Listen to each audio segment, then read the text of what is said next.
piece here, I want to talk about a subject that comes to mind, and that is Julio and Origins. When it comes down to it, the Julio character is the perfect balance between Ghost and Tommy. He was the number 3 in the crew, and where Tommy was a little unstable and emotional, Julio was like that other brother who would be like, hey, you know, such and such is doing this and doing that. Ghost and Julio were kind of like very similar to one another. They had a lot of common sense on some things, and where Tommy was not in control, or he was in his way of not really, you know, keeping it all being himself, it would be Julio who would step in, but he would always step back when Tommy came in, because Tommy was always the number 2. Now, when it comes down to it, where does Julio's place sit in Power Origins? Now, this is the thing. Remember this. For some reason, Julio seems to be the most forgotten brother. We talk a lot about Kanan. We talk a lot about Breeze, Ghost, and Tommy, but Julio fits right in there with them. But the thing is, he's more of a Ghost associate than he is an associate with Kanan and Breeze, as far as we know. Julio originally comes from Toros Locos, which was a gang in the Bronx, and they always have the number 718 connected to their necks.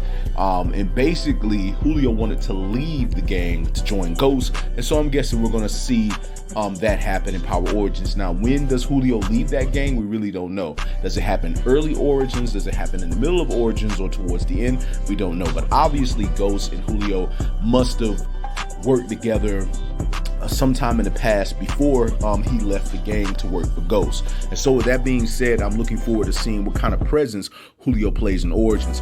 For those of you that don't know, Julio is a character that, again, he's the number 3 brother. He was always the number 3 in the series, and he always was there to make sure no matter what, everything gets done. So if Ghost was the king and he was number 1 and Tommy was number 2, he was handling the other stuff. Like, Tommy would handle what we call the bosses. And what I mean by that is that when Ghost was not there, Tommy was like the guy. So what I mean by that is that Ghost was a character that a lot of characters didn't know and didn't see, but they saw Tommy and they knew Tommy, and they knew that Tommy would shoot you, Tommy would fight you. Tommy dealt with the bosses of the gangs. Julio dealt with them as well, but Julio also dealt with like a more street level. He was right there on the streets.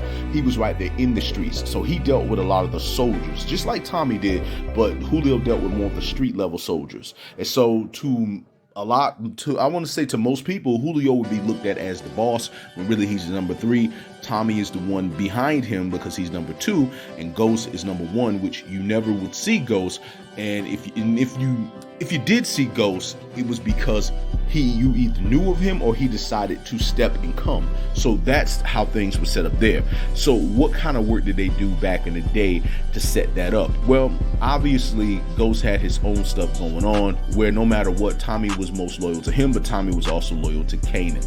And then Ghost probably had Julio there, who was always there to help him no matter what, where Tommy would feel conflicted between Ghost and Kanan at times. So that's where I think Julio stepped in. Like, he would be like the other brother, the other Tommy. Well, really, he's himself, but he was less conflicted and just was with Ghost. And that pretty much the thing with him. Now, for those of you that don't know his fate, eventually Julio does go down unbeknownst to Ghost and Tommy, because they were so busy with the stuff they were taking care of, because Dre wanted Julio's place. Dre came into the organization of Power, and he wanted to have more hierarchy. He didn't only want to be Ghost's apprentice, he wanted to be the number 2.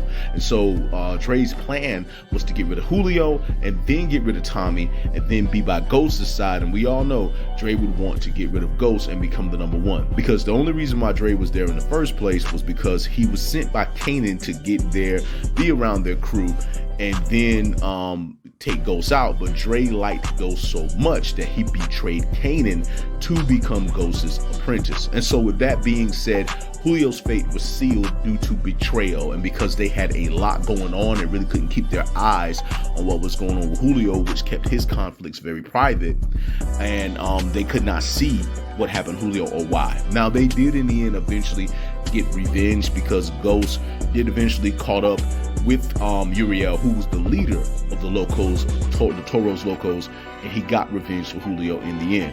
But this is a character that's often forgotten, I think, for some reason, because he died like in the very middle of the series, and a lot of Power fans